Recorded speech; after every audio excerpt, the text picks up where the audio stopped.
Madame, Monsieur, bonjour. Contribuer à la promotion d'un développement économique et social, cela passe par le développement de la route Sapaga-Puitenga-Boulsa. La nationale 15 sera bientôt une réalité.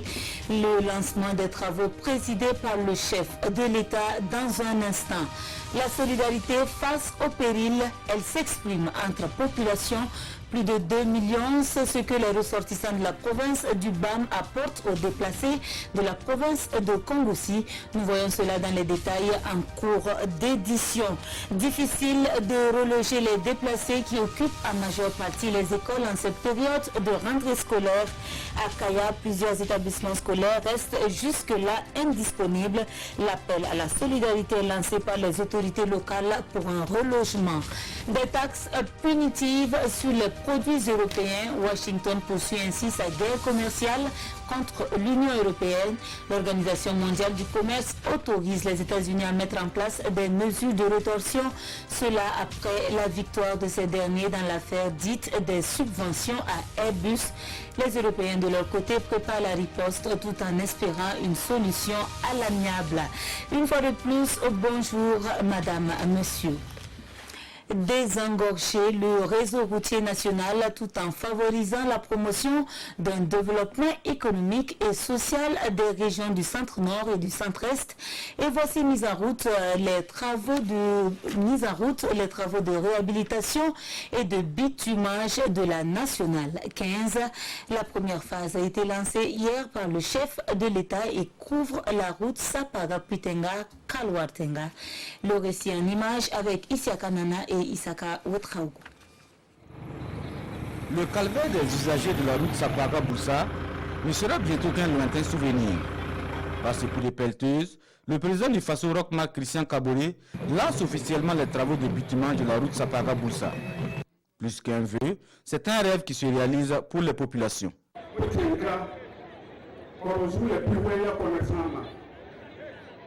Ici à Puitenga, 90% de la population sont des commerçants. Avoir de bonnes routes va nous permettre de mieux développer nos activités. Nous remercions sincèrement le président du Faso.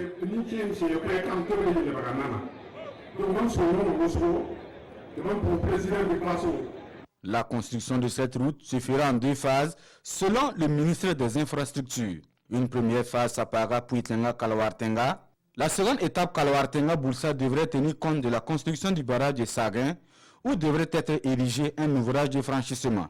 Pour Éric Bougma, cette infrastructure routière permettra non seulement d'assurer un meilleur échange entre la province du Kouritenga et les autres régions du Burkina, d'améliorer la sécurité des usagers, mais aussi réduire le temps de parcours et les coûts d'exploitation des véhicules. C'est le témoignage de votre attachement au respect de vos engagements. C'est le témoignage de l'attachement que vous accordez à cette région de notre pays,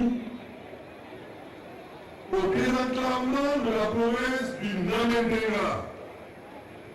C'est le témoignage de la considération particulière que vous avez pour les populations du Burkina Faso et les populations de Boulsa, du Kouritenga et du Ganzougou en particulier. Tous les acteurs sont unanimes. Cette infrastructure routière va contribuer à booster davantage le développement économique et social de cette localité, véritable carrefour d'échanges commerciaux entre le Burkina Faso et les pays de la sous-région. C'est une route qui a été tant attendue. Elle n'est pas nouvelle. Elle a fait l'objet de plusieurs campagnes politiques et de beaucoup de déclarations. Il était temps que cette route soit mise en œuvre et c'est ainsi que nous allons d'abord commencer par le premier tronçon qui part de Sapaga, Puitenga jusqu'à Kalwaga. Cette route est importante parce qu'économiquement, c'est une route qui est rentable. Deuxièmement, je pense que ça permet de désenclaver également les populations et de créer des activités connexes au plan économique, au niveau, je dirais, de Puitenga et des environnants. Et l'entreprise chargée de l'exécution des travaux de rassurer quant à la qualité de l'ouvrage à réaliser. Ce n'est pas notre première tâche à réaliser au niveau du Burkina. Donc nous en avons déjà fait et que nous assurons ou nous garantissons, n'est-ce pas, la qualité des travaux et dans le délai. longue de 22 km, dont une bretelle d'accès au marché central de Poutenga de 2 km, le bâtiment de la première phase Sapara-Poutenga-Kawartenga coûtera à l'État burkinabé plus de 7 milliards de francs CFA avec un délai d'exécution de 12 mois.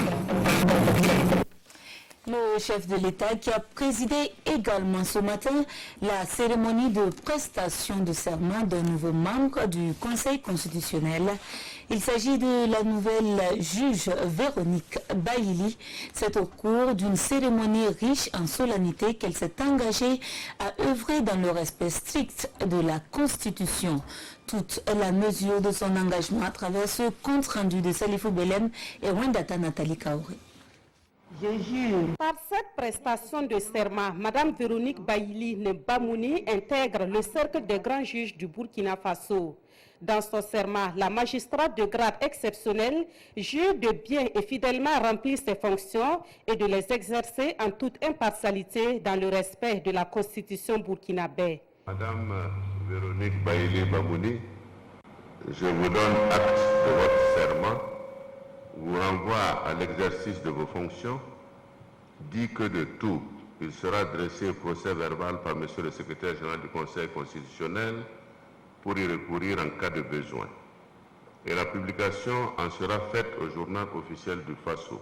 Je pense que les défis à relever, il s'agit de pouvoir bien appliquer la loi en fédération avec les autres membres du Conseil. Et tout l'espoir du peuple repose sur le Conseil constitutionnel au cas où il y a des difficultés. Le chef de l'État préside cette audience solennelle, obéissant ainsi à une exigence constitutionnelle, tout en reconnaissant l'attachement de Rochmar Christian Kaboré au bon fonctionnement des institutions et au renforcement de l'État de droit. Le président du Conseil constitutionnel rappelle le principe fondamental de son institution. Certains vont se poser des questions sur le fait que ce soit le président du Faso qui préside cette audience solennelle. Cela n'a rien à voir avec une quelconque dépendance du juge constitutionnel vis-à-vis du politique. Le juge constitutionnel exerce une fonction dite d'ingratitude par le fait qu'il ne doit aucune reconnaissance à l'autorité qu'il a nommée. Ce dernier ne peut lui demander des comptes, ni le démettre de ses fonctions, sauf dans les cas expressément prévus par la loi. Il est indépendant, tout comme les autres magistrats des autres juridictions. Madame Véronique Baïli Nebamouni intègre le Conseil constitutionnel en remplacement du magistrat Michel Bamitié Karama, décédé le 12 mai dernier. En sa mémoire et en la mémoire des éléments des forces de défense et de sécurité tombés sur le champ de bataille, 1 minute de silence a été observée au cours de cette cérémonie. Un programme chargé pour le chef de l'État, dira-t-on. Il était en compagnie ce 3 octobre de la délégation turque présente au Burkina dans le cadre de la coopération mixte entre les deux pays. La délégation a fait au chef de l'État le point de sa participation aux travaux. Nous écoutons le ministre turc de l'Agriculture, responsable de la délégation à sa sortie d'audience. Nous avons convenu ensemble avec son Excellence le chef d'État, de même qu'avec mon homologue, que nous devons créer le climat modéré nécessaire pour les investissements et pour le commerce, pour ces opérateurs. Même si, géographiquement parlant, nous sommes assez loin du Burkina, je tiens à souligner que nous allons être beaucoup plus proches à partir d'aujourd'hui. Et Inch'Allah, durant la 3e session de la commission mixte à Ankara, nous allons justement évaluer ces domaines, ces 7 domaines dont les accords ont été signés aujourd'hui. C'est avec ces mots et remerciements que j'aimerais en fait conclure.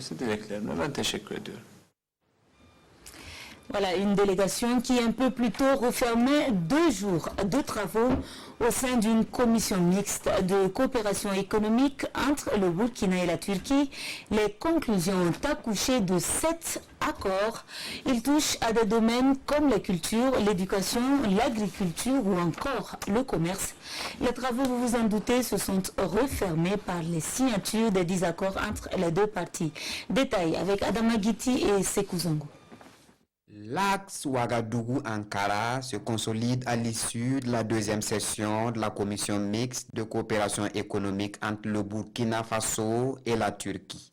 Les personnalités des deux pays matérialisent ici le partenariat par ces signatures d'accords de coopération dans plusieurs secteurs. Il y a eu 7 signatures qui ont été effectuées. Les domaines qui sont concernés, c'est l'éducation, c'est la santé, c'est également l'agriculture, c'est également les arts, le tourisme et la culture. Les domaines du commerce, avec la possibilité d'investissement d'hommes d'affaires turcs au Burkina et la formation, ont aussi été étudiés. Coğrafyalarımız uzak olmasına rağmen Türk Hava Yolları'nın haftada 5 tane Même si la géographie nous sépare, en fait, nous pouvons dire que par la fréquence de vol de 5 par semaine de Turkish Airlines, nous allons faire en sorte, et par le biais justement de ces accords qui ont été signés, pour nous rapprocher davantage avec votre pays par rapport au passé. hem de ticari ve yatırımlar alanında da Une convention d'établissement entre le Burkina et la Fondation Marif de Turquie a été également signée. En marge de cette commission mixte, un forum économique a réuni des hommes d'affaires turcs et burkinabés. Un forum profitable au Burkina Faso, selon le chef de la diplomatie burkinabé, Alpha Bari. Cap sur Bruxelles en Belgique avec le Premier ministre qui séjourne à la faveur du forum Rebranding Africa. Le séjour est mis à profit pour tenir des rencontres avec les diplomates et responsables d'institutions. Et hier jeudi, c'est avec les consuls honoraires du Burkina à Anvers et au Grand-Duché de Luxembourg qu'il s'est entretenu. Il a été question de la situation des Burkinabés y résidents. Christophe Dabiré a également eu des entretiens avec le directeur général de la Banque européenne d'investissement. Les détails avec nos envoyés spéciaux à Bruxelles, Amadou Ilvudo et Moumouni Soubeiga. Le Premier ministre burkinabé au siège de la BEI, la Banque européenne d'investissement. En séjour à Bruxelles, Christophe-Marie-Joseph Dabiré est venu solliciter l'accompagnement de la banque pour réaliser des projets de développement qui lui tiennent à cœur. La réalisation du barrage de Ziga et l'adduction d'eau potable de Ouagadougou à partir de ce barrage. Je citerai également la centrale solaire des Aktouli. Ce sont des domaines dans lesquels l'énergie et l'adduction d'eau potable en faveur de nos populations, ce sont des domaines qui sont extrêmement importants pour le développement économique de notre pays. Et nous avons profité pour poser un certain nombre de préoccupations liées à la nécessité pour la banque d'intervenir de façon un peu plus forte dans le domaine de la promotion des petites et moyennes entreprises dans notre pays. Parce que vous savez, la restructuration de notre économie sur le plan industriel constitue un des fondements pour réaliser le développement durable au niveau du Burkina Faso. Pour la Banque européenne d'investissement, sa coopération avec le Burkina date des années 70 et elle est appelée à se renforcer les années à venir. Que nous souhaitons continuer à soutenir, notamment dans deux domaines qui sont centraux dans l'action de la BEI en Afrique, et le domaine de l'eau, dans toutes ses composantes, dans l'abduction, l'assainissement, l'énergie, notamment tout ce qui est énergie renouvelable. Donc il y a un projet qui est évoqué par M. le Premier ministre, sur lequel on travaille déjà. Mais au-delà de ça, également, on a parlé de comment appuyer le processus de modernisation, de digitalisation du pays. Donc, ensemble, vous allez voir, c'est 280 millions d'euros de financement déjà octroyés au fil du temps, auxquels, bien évidemment, nous souhaitons rajouter les nouvelles opérations. Toujours dans le cadre de la coopération, le chef du gouvernement burkinabé a reçu les consuls honoraires du Burkina au Grand-Duché de Luxembourg et à Anvers. Les deux personnalités ont tenu à faire le point de la situation des Burkinabés vivant dans leur ressort territorial au Premier ministre. Le Burkinabé qui vit au Grand-Duché de Luxembourg est un reflet de la communauté burkinabé qu'on peut retrouver un petit peu partout dans le monde. Et il y a des gens qui sont plus aisés et des gens qui sont un petit peu moins aisés, mais dans l'ensemble, ils arrivent à trouver des postes et à s'insérer, je dirais, relativement bien. Et nous préparons la fête du 11 décembre ensemble et j'espère que Ça va donner un petit peu de baume au cœur à tous nos amis avec la musique burkinabé et cette joie qui appartient bien au Burkinabé. Dans le cadre du renforcement de la coopération entre le Grand-Duché de Luxembourg et le Burkina Faso, le consul honoraire annonce la visite du ministre luxembourgeois de la coopération au pays des hommes intègres pour fin octobre. Le Premier ministre Christophe Marie-Joseph Dabiré est présent à Bruxelles dans le cadre de l'édition 2019 du Rebranding Africa Forum. Son agenda prévoit plusieurs autres rencontres avec des diplomates, des présidents d'institutions et la diaspora burkinabé de la Belgique. Déplacés internes, comme on les appelle, ils ont quitté leur lieu de résidence habituel par la force des choses. Leur venir en aide est un impératif et il ne faut pas attendre de l'État seul. Conscients de cette situation, les ressortissants de la province du BAM mettent la main à la poche pour un soutien aux déplacés de la province de Kongoussi. Somme récoltée 2 500 000 francs CFA remis aux responsables des populations des zones concernées. Cela s'est fait sous notre caméra et c'est ce que nous rapporte Roger Bembamba et Adama Koulibaly. Aux côtés des déplacés de la province du BAM, ici à Kongoussi, les ressortissants de cette province, ils sont venus de Ouagadougou pour apporter assistance et soutien à ces populations dans cette difficile épreuve. Après les différents sites, une rencontre avec les leaders et responsables de ces populations. Ils n'ont pas manqué de rappeler leurs préoccupations, assistance, soutien et surtout de meilleures conditions sécuritaires pour leur retour. La délégation venue de Ouagadougou a tenu à les rassurer.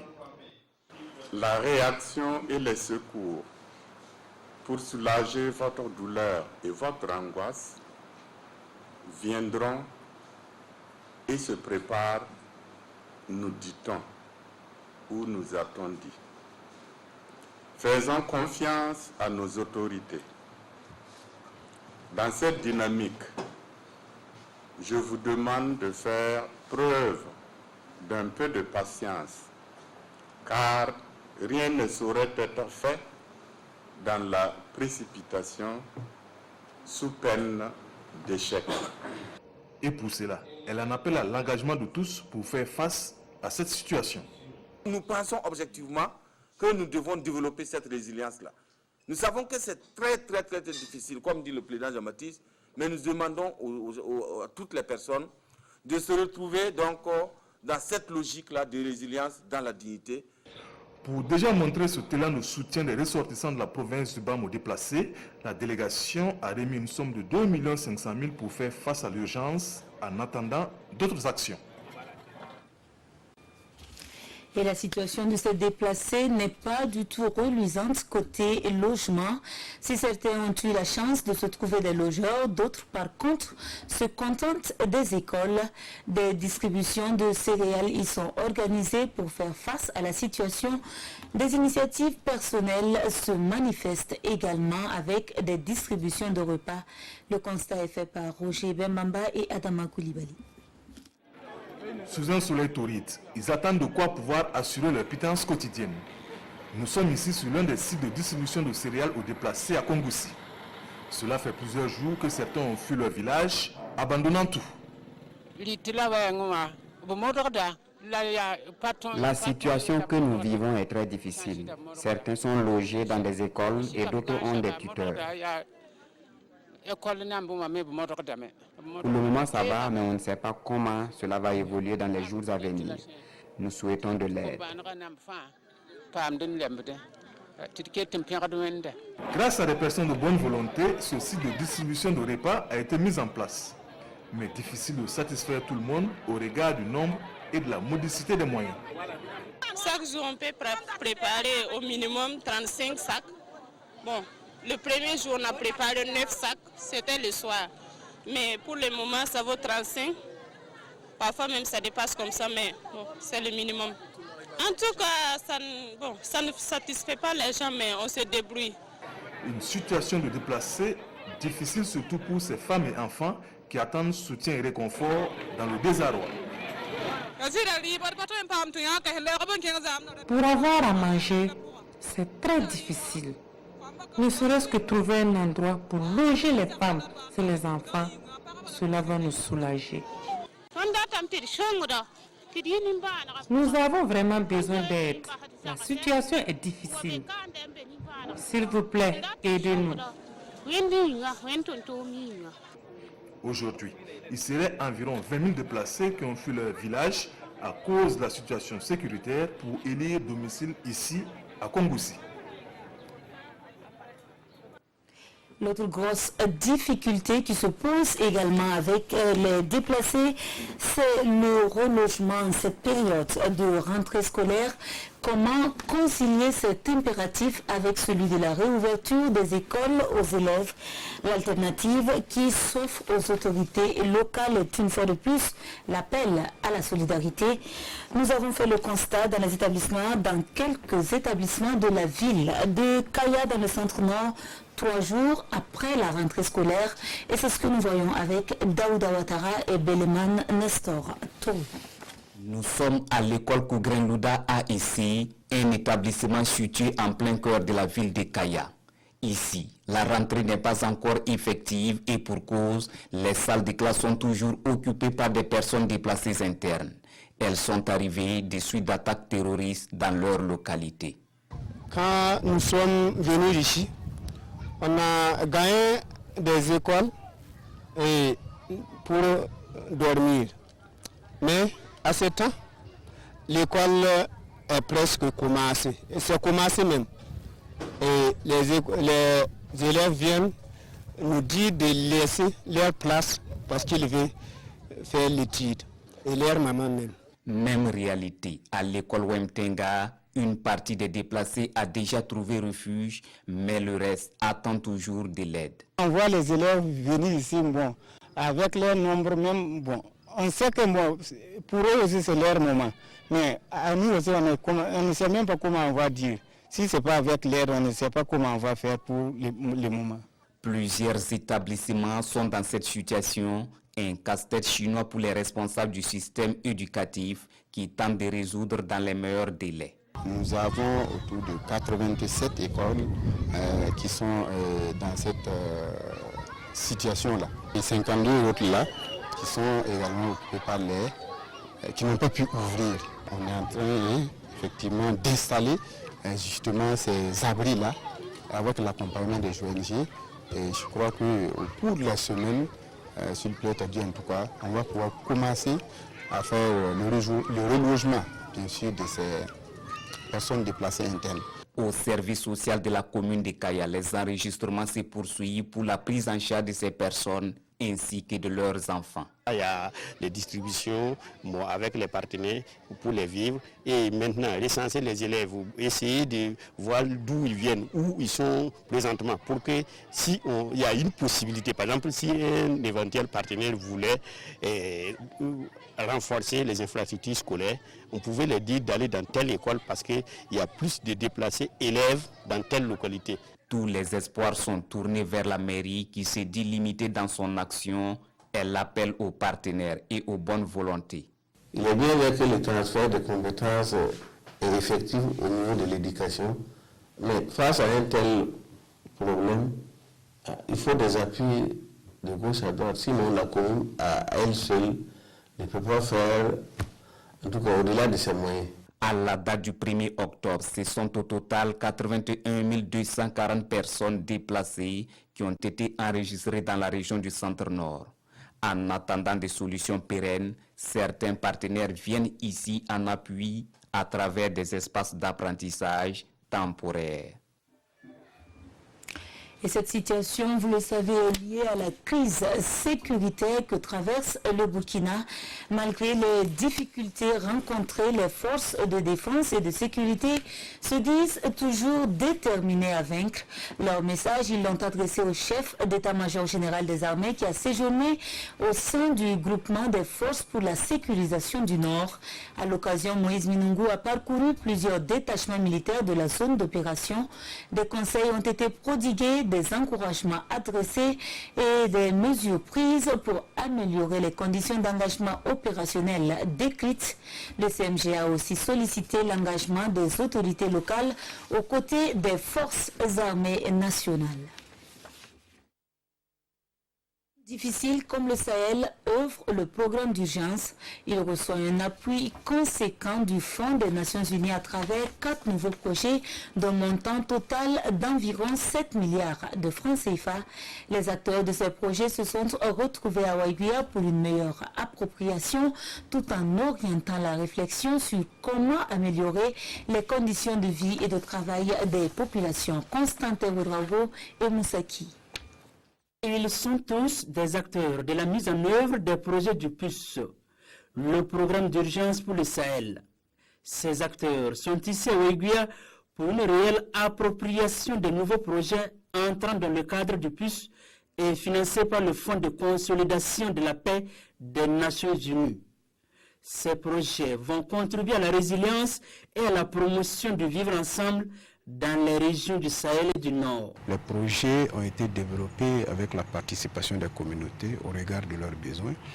Et maintenant, il est question de mettre en œuvre l'ensemble des besoins qui ont été identifiés, l'ensemble des activités qui ont été identifiées, avec l'effet à la fin du projet de soulager les populations. Construction des services sociaux de base, renforcement de la confiance entre l'administration, les populations et les forces de défense et de sécurité, autant d'activités d'un coût total d'environ 7 milliards de francs CFA pour changer désormais le visage du Sahel et du Nord.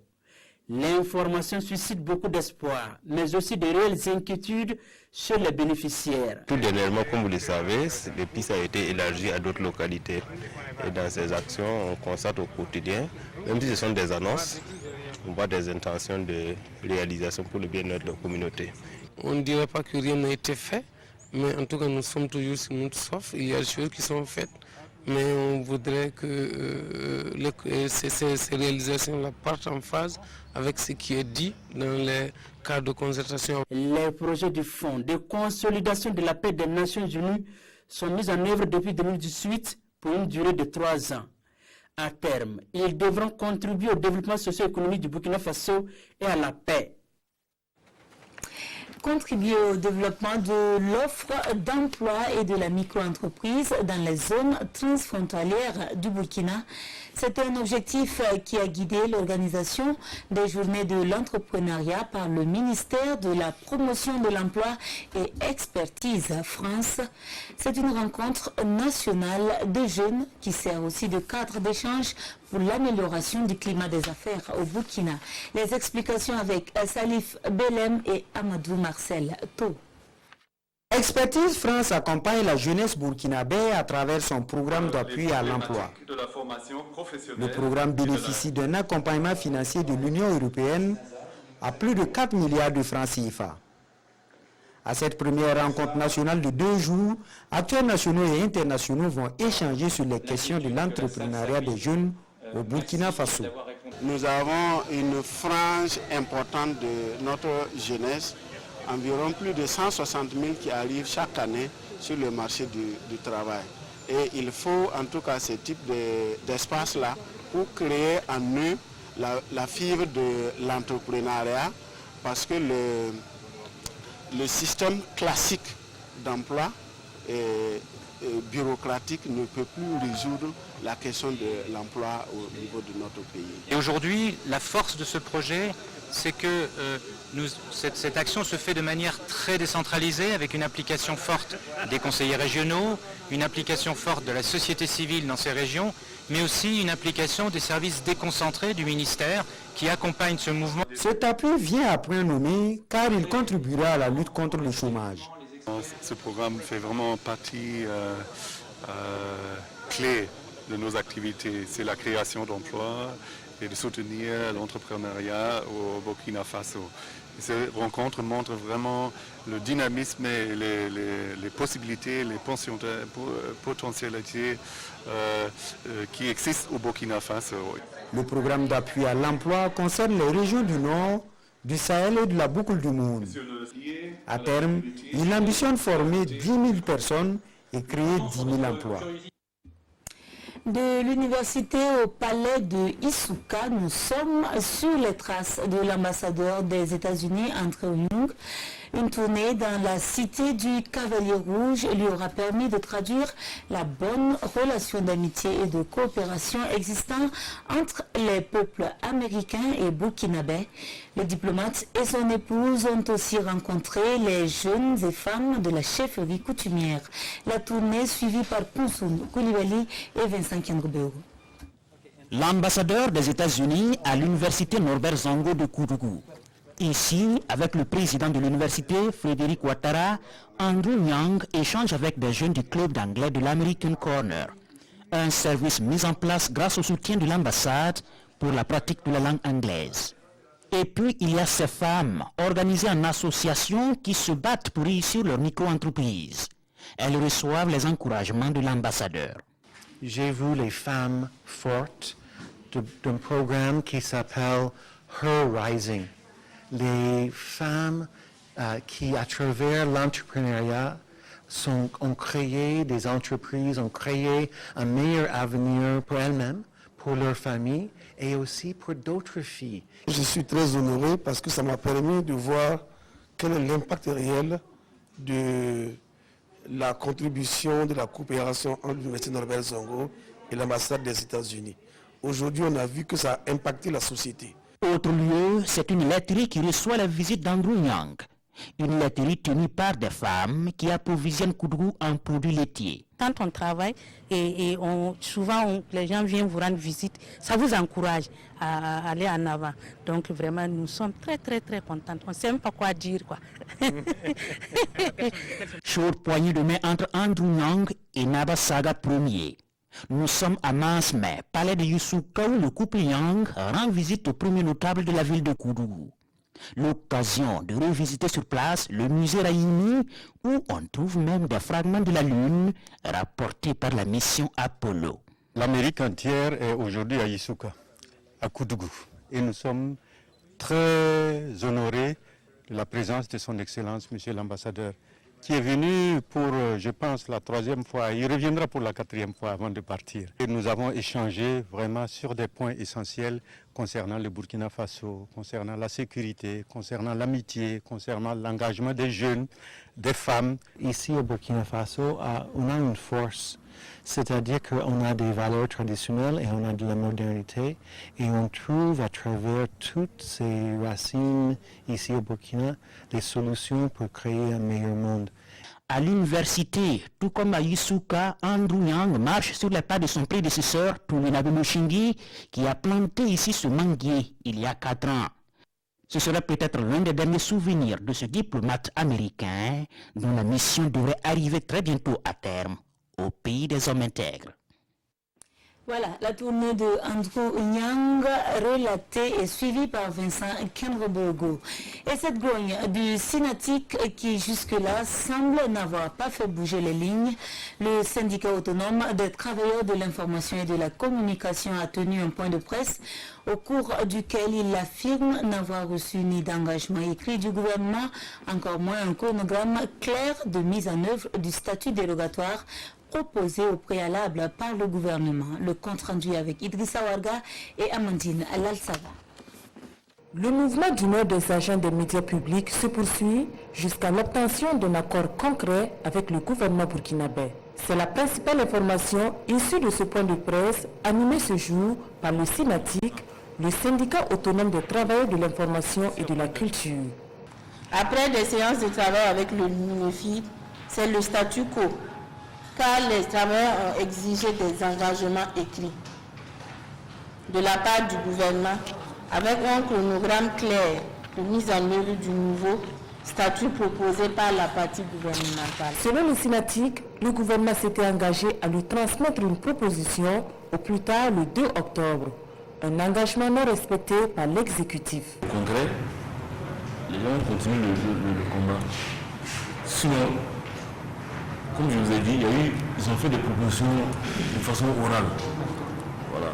Nous on a dit on attend du concret, que ce soit écrit. Voilà, le nouveau statut, c'est quoi on met dedans. Et puis, à partir du quand, et ça doit être adossé à quoi. On ne peut pas prendre un texte comme ça suspendu en l'air. C'est un protocole d'accord que nous avons eu.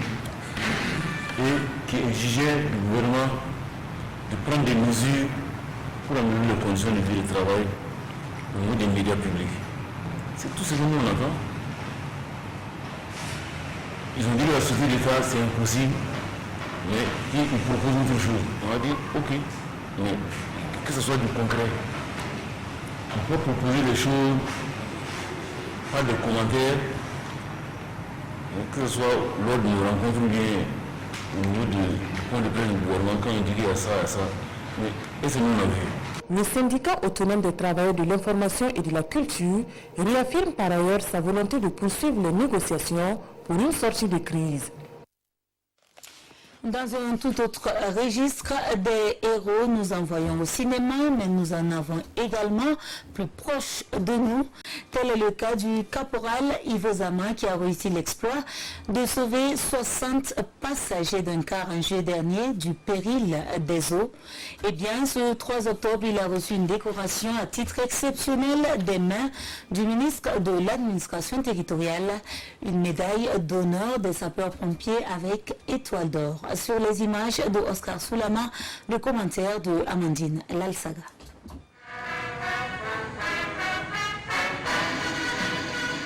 Une cérémonie sobre, mais d'une grande importance pour le caporal Ivo Zama. Il reçoit la médaille d'honneur des sapeurs-pompiers avec étoile d'or pour avoir fait preuve de professionnalisme en sauvant une soixantaine de passagers d'un quart de la noyade. Ça me donne un sentiment de joie et de reconnaissance. Pour me permettre davantage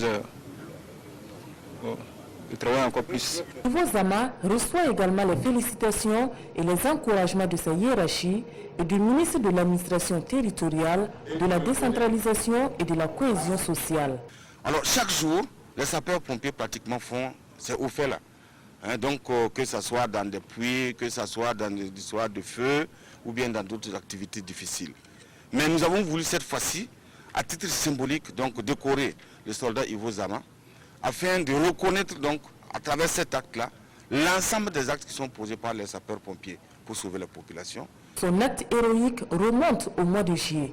Ivo Zama était soldat de première classe. De retour de Bobo, le soldat du feu aperçoit un car de transport en détresse dans les eaux. À l'aide d'une corde et avec le soutien de certains usagers de la route, il a pu sauver tous les 60 passagers du car avant l'arrivée de ses collègues de la 6e compagnie de Borumo.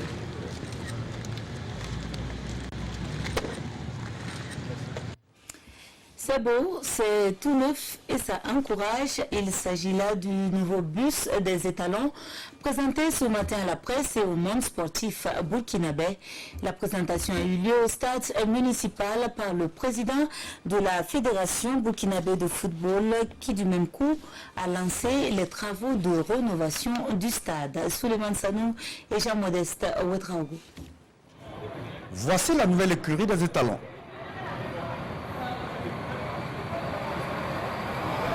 Un bus flambant neuf de 43 places, des fauteuils en cuir, une toilette et une petite salle de réunion. En somme, ce bus répond aux attentes d'une équipe ambitieuse. Franchement, il n'y a rien à dire. Voilà, il n'y a rien à dire. Je pense que c'est magnifique. Voilà, c'est magnifique parce qu'il y a longtemps que voilà, on attendait cela. Voilà, je pense que lorsque les étalons marchent au stade du Catou, par exemple, quand on passe, on est dans un bus peut-être tout blanc. Voilà, tout blanc, et quand le bus passe, voilà, on ne sait pas, voilà, on sait pas que c'est les étalons du Burkina Faso. Aujourd'hui, je pense qu'on a un bus de qualité. Le bus est doté d'un frigo à bord, d'un mini frigo à bord, et les toilettes que vous voyez tous derrière vous. Et à l'arrière, nous avons on a fait un petit aménagement pour permettre aux coachs et peut-être quelques joueurs pour faire un débriefing pendant que le bus est en train de rouler. Acquis à hauteur d'une valeur d'environ 113 millions de francs CFA, le nouveau bus des étalons est à la hauteur des attentes et de l'image du Burkina. Vraiment, on n'a pas à rougir devant les autres. Aujourd'hui, je pense que la fédération, par ce geste, en tout cas, restaurer la dignité, en tout cas, à cette équipe nationale. Après l'acquisition d'un vieux bus qui a défailli la chronique en 2015, ce nouveau bus moderne est un outil de haut standing. Le nouveau bus des étalons, c'est un bus, en tout cas que le comité exécutif a voulu à la hauteur des ambitions de notre équipe nationale. On a réduit le nombre de sièges pour y incorporer un certain nombre de commodités. Outre la présentation d'un nouveau bus, le président de la Fédération burkinabé de football a procédé au lancement des travaux de rénovation du stade municipal Issoufou Joseph Konombo. Installée depuis 2006, la pelouse synthétique est en fin de cycle. Ça fait 13 ans et cette pelouse est arrivée vraiment à bout de potentialité.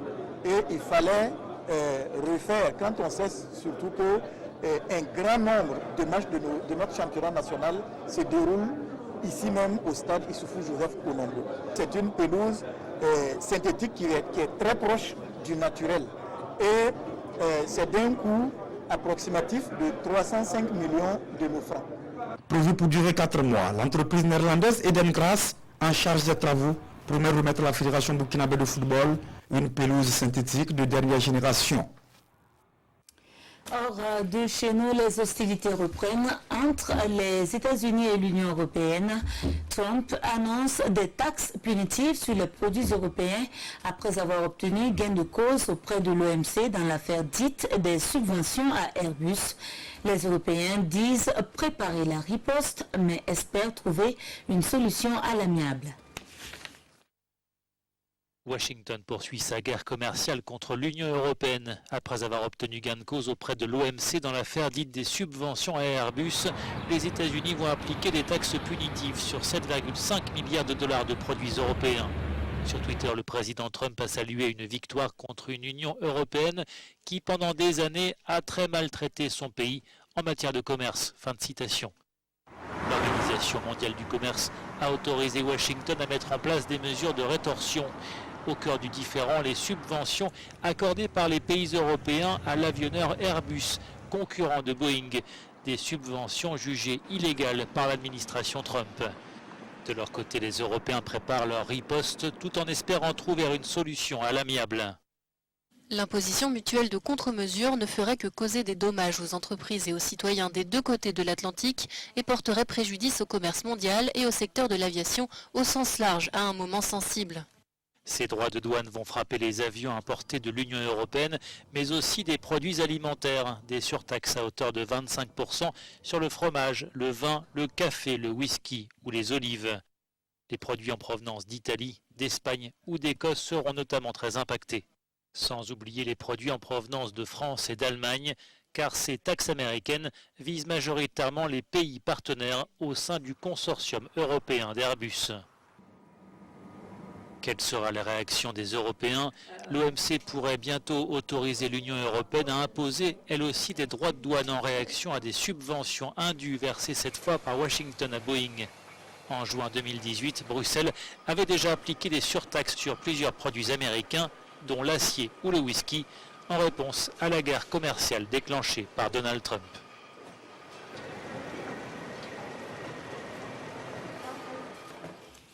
La crise qui secoue le CDP, on en reparle dans les parutions du jour. C'est un sujet qui intéresse et avec lui le démenti du gouvernement sur la présence d'une base militaire à Djibouti. La revue de presse avec Vincent Kendrebeo. Pas de base militaire française à Djibo, la une de Aujourd'hui au Faso. Un démenti qui fait suite à la une d'hier du même journal qui affirmait que 250 éléments de la force Barkhane étaient désormais stationnés en territoire burkinabé. Mais à ce démenti, le journal ajoute qu'il s'agit plutôt d'une plateforme relais d'où les ordres qui proviennent de la hiérarchie seront exécutés aux côtés des soldats des pays concernés. Je dis qu'il n'y a pas de force française installée à Djibo, la réplique du porte-parole du gouvernement citée dans le journal Le Pays. Selon Fulgence Danguinou, il y a plutôt des interventions françaises à la demande de l'état-major burkinabé. Et selon le ministre de la Communication, ces forces spéciales françaises sont intervenues 2 fois dans la zone et sont reparties. Qu'est-ce que Blaise Compaoré avait écrit à ses camarades du CDP? Le secret se trouve dans la lettre pour l'aide de l'observateur Palga qui révèle que le fondateur du parti, en mai dernier, avait adressé une lettre aux militants. L'épître de Blaise à ses disciples, dans lequel il exprimait son attachement à la discipline, à l'unité et à la cohésion du CDP, qui devrait rester un et indivisible. Quant à la désignation du candidat du parti à la présidentielle de 2020, je vous invite à vous doter d'une démarche propre au parti, écrivait Blaise Compaoré. La démarche, une démarche qui devrait permettre à tout cadre du parti d'exprimer ses ambitions. Peine perdue avec la situation actuelle du parti où des cadres emblématiques sont exclus et le président d'honneur du parti en est malheureux, écrit l'Obs. Conséquence, il aurait demandé à Edi Koundougou de revenir sur sa décision, selon l'observateur Palga. Vous l'aurez peut-être remarqué, depuis ce matin, la diffusion des programmes de la télévision nationale connaît des interférences sur le bouquet Canal+. En attendant la résolution du problème, nous vous invitons à nous suivre sur la TNT. Nous vous présentons toutes nos excuses pour ces désagréments. Et voilà qui referme l'édition de ce jour. Merci de nous avoir suivis et bonne suite de programme sur la RTV.